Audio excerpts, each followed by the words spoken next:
Welcome to the Pirate Broadcast, where we interview interesting people doing interesting things, where you can expand your connections, your community. Kindness is cool and smiles are free. And let's get this party started. I love the mornings we can jump up, jump in, and start the Pirate Broadcast. Today's another day, another adventure, and thank you so much for joining us. And we are talking to Chad today. Chad, good morning. How are you? Good morning. I'm doing well. I have had the October now into November cough, so I'm sucking on cough drops here, but every day is getting better. Oh, fantastic. Hopefully you'll heal quickly. Thank you. And not have to deal with it for years to come. So Chad, tell me, you are a podcaster, you're a professor, you're a very busy guy, you're kind of like all over the place and doing great things. And I wanted to find out, first of all, you've been podcasting for a while now. Yeah. How long?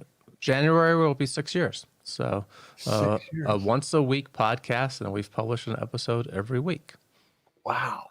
That good is experience. Hats off to you. Applause. Round of silent applause. Yay. If I had the sound effects going, I'd put some on right now. There you go. Well, what possessed you to start a podcast in the first place?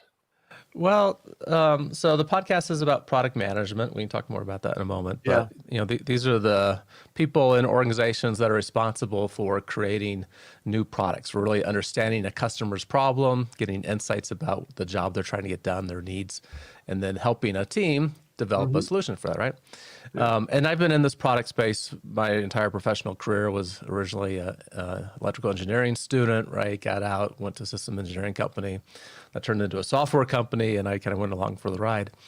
And at one point in my wife's and my life, we thought it would be interesting to jump in a motorhome and drive around the U.S. And actually, we started thinking about this more seriously. We had done we had a trailer, so we had done that, and we started taking longer trips on the trailer. And one summer, we went out for an entire summer, right? Visited Yellowstone and around some national parks, and that was great.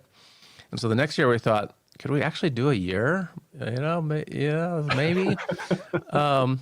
And for us, we weren't 100% committed. We were going to enjoy being out on the road for a year. Our kids were 7 and 10 at the time, and we wanted to do it as a family. But we both had a very strong sense we would regret not trying. So we made plans, rented the house, got a motorhome. A lot of the work I do is from the internet, so that made that possible, to be able to do. Yeah. So the 2 kids and my wife, we jumped in the motorhome, and we ended up being on the road for 1 year and 2 weeks. Drove 22,000 miles around. Wow. And one of the things I was doing along the way, I was still doing the teaching I do, because most of that is online with different universities, Boston University. And but one of the things I wanted to do along the way was interview people involved in innovation and developing products and sometimes owning businesses. And so I set up some interviews in advance, and I was praying I would meet interesting people and have these interesting encounters. And that all happened, right? And just had amazing discussions with people that I feel very, very blessed to have had. And my intent, at the time, I was writing those interviews up as blog posts. Oh. And my intent was maybe to synthesize that into a book when I got back. And, life gets busy, and, I got back and the book never happened. But I was back about 4 months or so and just really missing those discussions. And also, part of my motivation was, yes, I want to have interesting discussions, but I also wanted to bring the information to other product managers, right? And share it with them.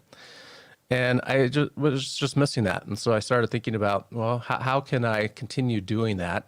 Have these interesting discussions, bring the information to product managers, and not be traveling on the road all the time. So the podcast was born, and the interesting side story on that is I have very little confidence in my own voice. Public speaking is still something that, terrifies me and I have to work on. And I was in speech therapy till I was in 5th or 6th grade, growing up from, the time I started talking till about then. And so that was a kind of little hurdle for me too, to think about actually doing a podcast where this is recorded and people might be listening. And it was good to work through that hurdle. I got some really good coaching. Andrew Warner that does Mixergy was the first one, and did a course with him. I know Andrew. He's awesome. Yeah, he is awesome. Mixergy is a great source for anyone interested in founder stories of companies, and he does an excellent job interviewing. And then Alex Bloomberg, who started Gimlet, that Spotify picked up a while ago. He had I don't know him personally, but he had a course on Creative Live that I did when I saw he was putting that up. That was a great course. Yeah. So that was all helpful, right? All that added some confidence. And I actually worked with a voiceover coach as well to just work on the voice aspect of it some. And so anyhow, that was probably a longer story than you wanted. It started in a motorhome interviewing people in person and writing about those stories, and then moved to a weekly podcast. And we're at, as of today, I think 308 published episodes. The interesting thing is some of the interviews I did in the motorhome haven't made the daylight yet. And they're harder to find on my blog actually, but a lot of them have been written up. Oh, that's fantastic. That brings up so many, and I totally resonate with a lot of what you're saying, because I have had so many opportunities to, first of all, I was a musician. I did it on the opposite side of the equation. I was a musician. I traveled in a bus with 6 guys for probably 2.5 years. So it's like, good stories there. There's a lot of good stories there and a lot of history. And the other thing was that I really wanted to give you a shout out to, an applause for going through and pushing through the fear of speaking and opening up a podcast, because for your audience and the longevity that you put into it, Chad, it's an amazing body of work, number one, and such a huge value for those that are in the industry. And I want to talk about that a little bit. And also, I want to dive in a little bit deeper in this speech therapy, because there are times where I'm on the show and I'm just, I stumble over my words at times, and I'm thinking faster than I'm talking. And all of a sudden I'm not pausing. I'm just rambling. And I'm thinking to myself, that's not really great content. However, it's practice for me. It's continuing to improve. It's continuing to do something and put something out there every day. Even if it's not perfect, it's going out the door. And how do you position yourself now that you've done over 300 episodes and 6 years of work? I mean, how do you look back and say, this was a turning point? And are there moments like that you think about, or things that you notice along the way today? Yeah, there's been a few. The key thing, the podcast has continued for 2 reasons, right? My motivation is, yes, I get to have interesting discussions with interesting people, right? So in one sense, I'm a kid in the candy store, and I think sometimes listeners pick up on that, right? I'm just loving this discussion. And the other highly motivating reason too is I do want to enhance the product management community. Right. When I encountered this discipline called product management, there were people around me that turned me on to information and resources, and that was exceptionally valuable, right, to start making some constructs and frameworks around all this. And so I want to give back in that sense and just help the product management community and individual product managers improve their own work and improve their career possibilities. Yeah. Along the way, when you first do this, it's like you wonder how any of it's going, right? And you might get some numbers about people downloading and listening, but that's about it. But then after a while, I started getting the occasional email about people listening and finding it valuable. And I was at a conference, and someone came up to me that she had listened to every episode from the very beginning, right? And I started running into some of these fans of the podcast and the information. And then I got an email from, I've had a few of these. The first email I got was something like, I've been in product management, but I haven't had an interview for a job. And my first interview went terrible. And I started listening to your podcast and really figured out a way to present myself much better. Or people that would email and say, I've been wanting to get into product management, but I didn't really know everything it was about. Your podcast has helped me understand it so much. And getting those messages back that this is actually offering value is a lot of motivation to keep doing it. Yeah. Right. Well, I know how I feel when I get those kind of messages. And so I have to, and it's kind of strange when you go to a conference and you don't know anyone and people come up to you and say, hey, I've been listening to your podcast or watching you online, or we're connected Yeah. in some way, shape, or form. Yeah. So, The last time I spoke at a conference, I just asked the question, anyone listen to the Everyday Innovator podcast? And about a third of the hands in the room, raise their hand. I'm like, wow, wow. that's, That begs the story of, I think we seldom understand what kind of impact we can actually make on the world as an individual. And I have been teaching and sharing this idea for years. And it's like, you are the media. You have an opportunity to share your gifts with the world. And, never before in the history of mankind that we know of has this opportunity presented itself. So being out there, and it takes a lot of courage and a lot of tenacity at times, because there's probably some days where you're thinking, I might want to skip this week. It's like, no, I'm not going to skip this week. So how do you navigate through those ups and downs in podcasting for 6 years?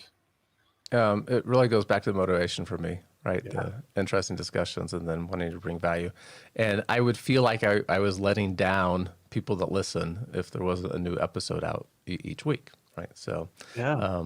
and so we try to make sure, and we haven't missed in 6 years, that something we publish something of quality each week.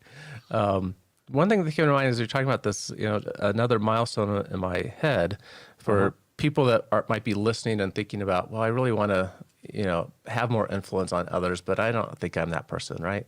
And I certainly, I still don't really see myself as that person. I'm just trying to, share some value.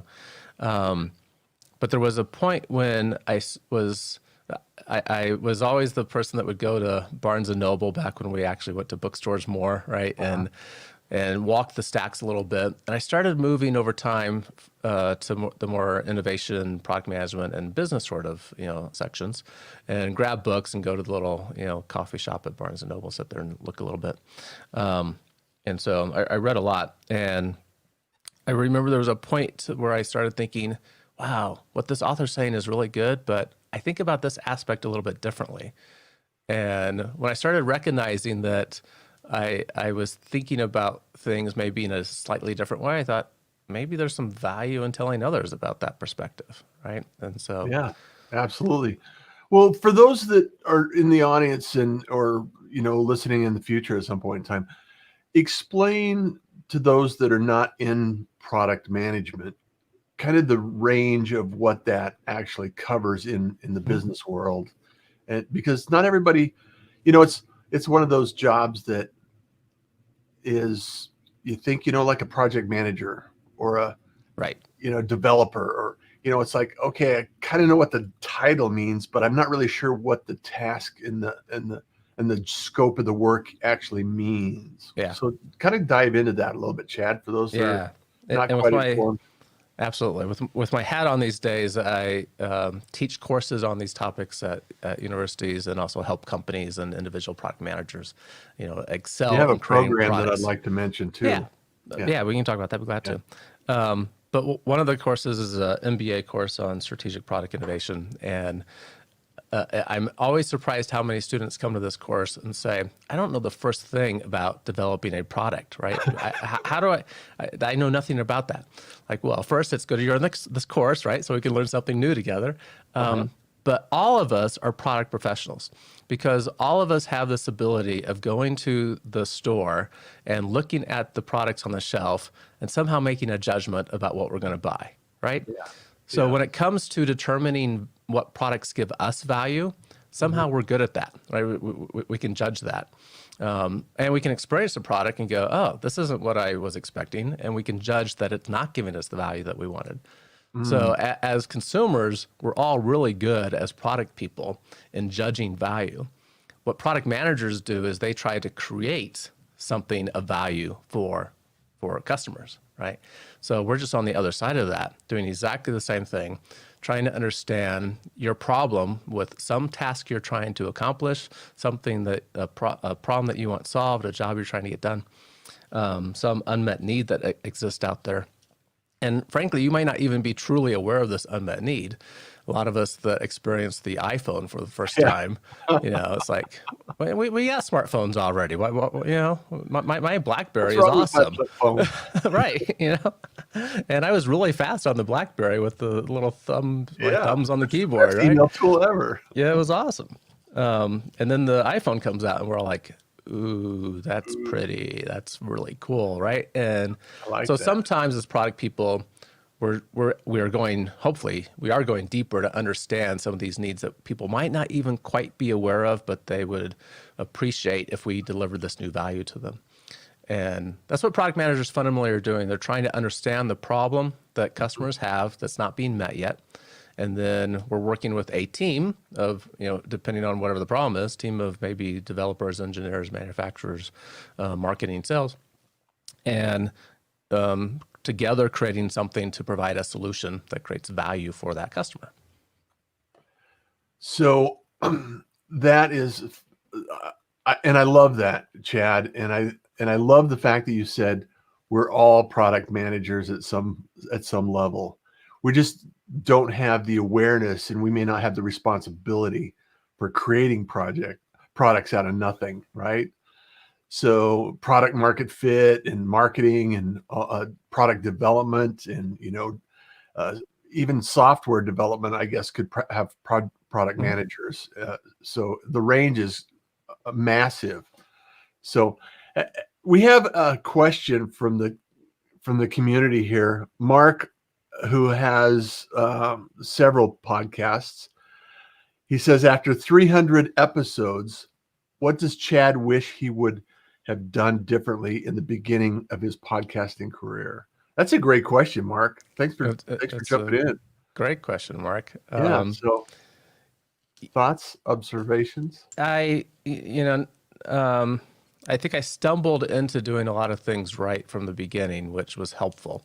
Not without any grand plan, right? Because there was no grand plan. It kind of evolves.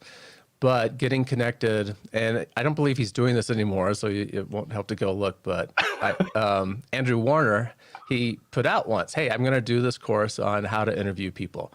And it was the first time he did it, got to meet him and work with him on that. And that was exceptionally helpful to think about that, right? And I had already been following Mixergy kind of as a model. And so I did a lot of things that I just needed to do to even take the first step. That helped. But I think the key thing that probably has evolved for me over the time is being a little bit more comfortable in just having the discussions, right? The being self-conscious about words and stumbling on them and not using the right ones all the time and not always pronouncing them correctly when I do use them. And saying like I just did, right? Yeah. These things all come up. And just being a little more comfortable in my own skin about, okay, it's not going to be as polished as I probably would like for it to be, but we're going to have a good discussion and we're going to create value for people. Well, and I know that there are plenty of people out there that, at least for myself, I have producers and I have people that support me that give me clues that say, hey, Russ, hold back on the knows and can you just ask one question at a time? and all of these things are they seem so trivial, yet so critical to making a great piece of content, because it's clear to understand. And, because I take this show and I create a podcast from it, and I create a transcription from it. So it has to it kind of has to evolve to multiple different outputs. Mm-hmm. And so the better that I can produce it the first time, the more productive the second and the third time will be. So that's amazing. You learn a lot in the process. Yeah, it's a process. It's a process. Howard also suggested, what a great Friday topic. How do you best balance an innovation on and timing of what and when the market may need it? Which is a brilliant question, Howard. And Howard actually is involved in products. So awesome. Thanks, Howard, for sitting in. I appreciate the question. First, we can't always get this right. So, the one thing is we always need to be investigating problems that customers are having and how we can create new value for them. And some of those projects aren't going to be worth continuing forward, right? So we kind of place bets. And ideally, an organization should have a team that is doing that and working on new ideas periodically and periodically vetting those to see which ones deserve added resources to keep moving forward or not. The other piece of that is I'm a big fan of trends. And a lot of people know the tool SWOT, looking at strengths, weaknesses, opportunities, and threats. And I always add an extra T. We should cover trends and opportunities and threats, but sometimes it gets left out. So I add an extra T to just highlight this, that trends impact a lot of what customers are receptive to and new problems that they're having and things that may have died away. Like there was a company, what's their name? MarketScape, I think. MarketScape. Which should be the sales logic of today. That they should have been ruling the CRM market, the customer relationship management market. But at the time, this thing called SaaS was happening, software as a service, right? And they were coming out with a new, very good CRM solution, but it was under the model we had previously, right? Kind of this: we'll sell you the software up front, and we'll come install it, and it's a big purchase up front. Client server. Yep. Exactly. And Sales Logic was catching on to the software as a service trend and saying, hey, we're going to build something that uses that model instead. It's all cloud-based, and we do things for you. We kind of lease you the software on a per user basis, and it doesn't cost nearly as much up front. And they're not, MarketScape isn't a name that we know at all because they missed that trend. It's not Salesforce at all. Yeah. And so I think you need to have either you need to be doing this or you need to have someone helping to do this. Be aware of the trends that are impacting your industry, the ones that are rising and the ones that are declining. That's fantastic advice. I want to jump in, change directions here because I want to make sure that we cover this.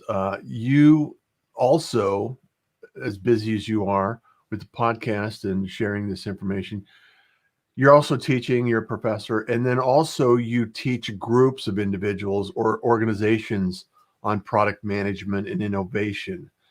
So that's a course that you have available. And talk a little bit about that, Chad, and explain what problem you're solving and what solution you deliver.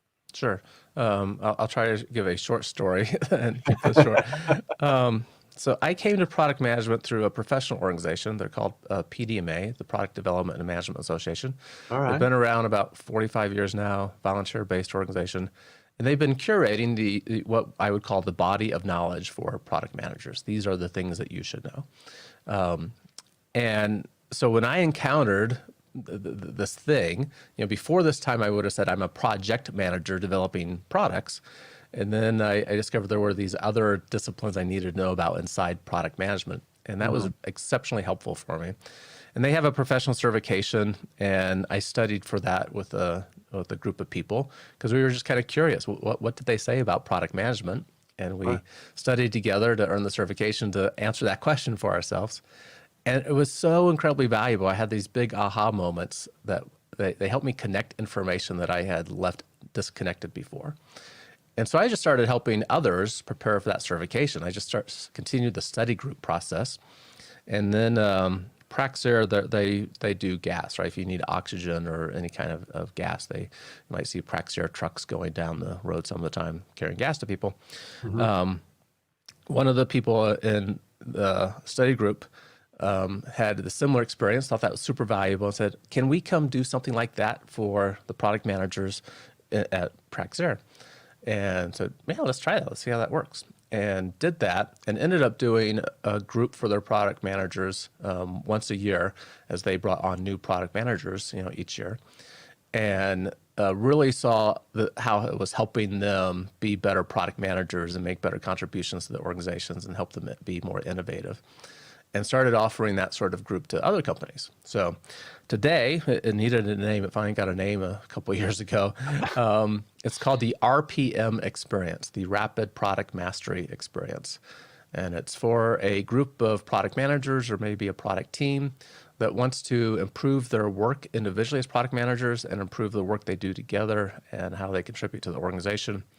And from the very beginning, it's been designed to be virtual. And now with so much remote working going on, that works particularly well for people. And it works really well for people that are geographically, located in other parts. And so most of these groups have people coming from multiple time zones. Yeah. But take a group of product managers in an organization at all levels. We've had senior directors and VPs down to new product managers. And over the course of 9 weeks, we meet for an hour and 15 minutes each week through a Zoom meeting or another web conference tool.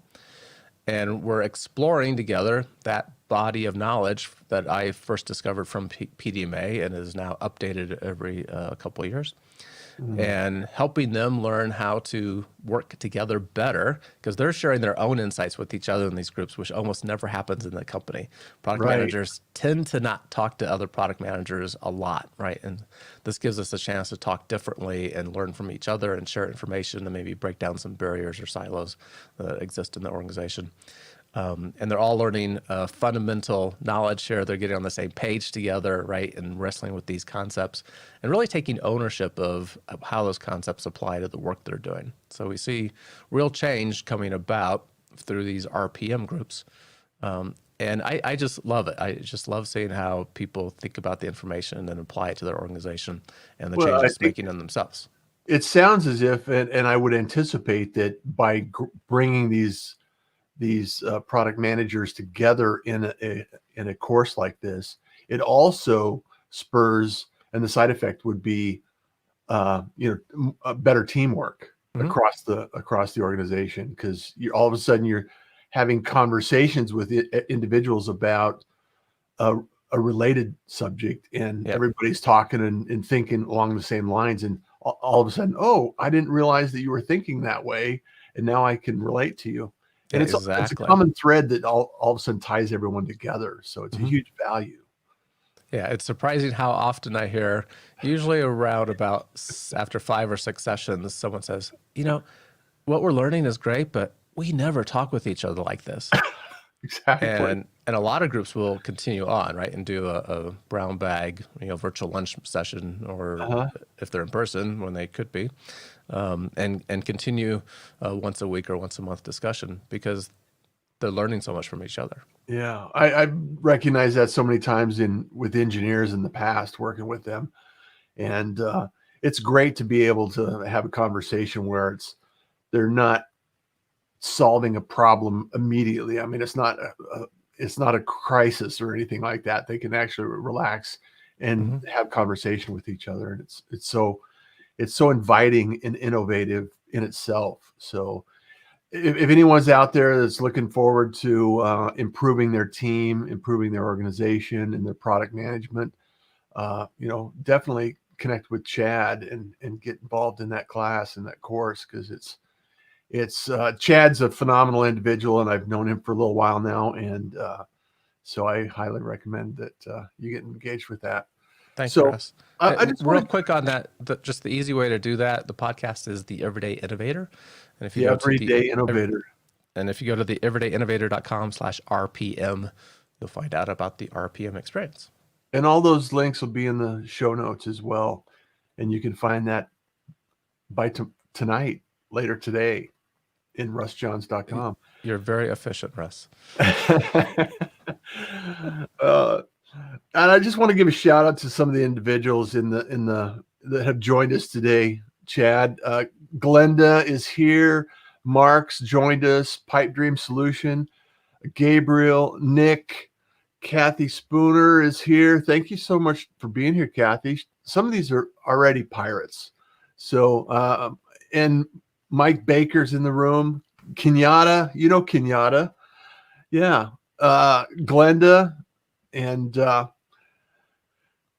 JD. Wow. Wendy is in the room. Good morning, pirates. Welcome, Chad. Almost Russ yeah, she's almost here.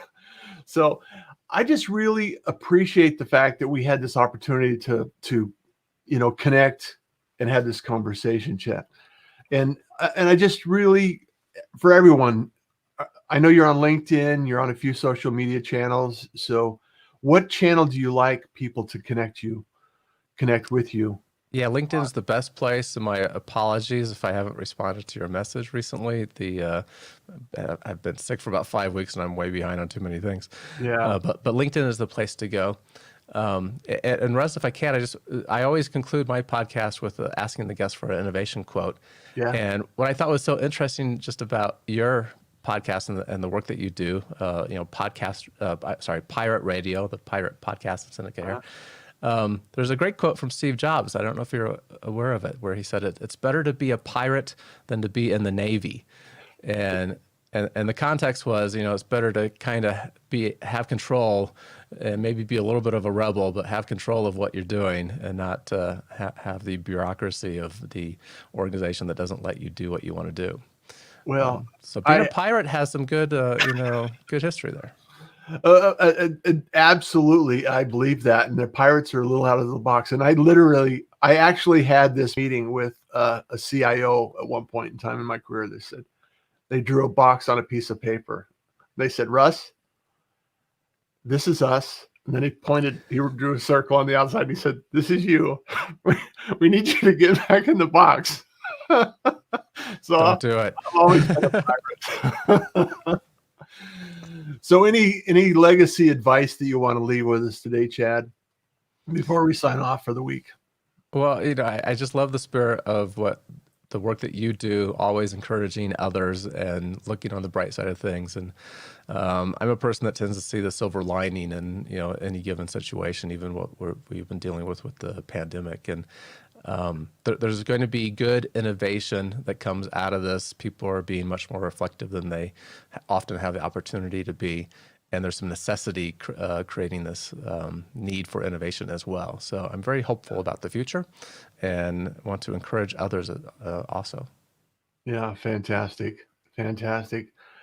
And as always, deep, thoughtful challenges, always bring the best opportunities around. So thank you, Chad. As always, it's been a pleasure. And I look forward to having a fantastic Friday and a wonderful weekend. And for those that are listening, thank you so much. I really appreciate you, all the gratitude in the world, and wish you all the best on your adventures. And also, as you know, kindness is cool, smiles are free, and you enjoy the day. Don't go away, Chad.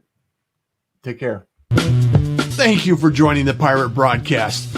If you found this content valuable, please like, comment, and share it across your social media channels. I would love the opportunity to help others grow in their business. The Pirate Syndicate is a platform where you show up, we produce the show. It's that easy.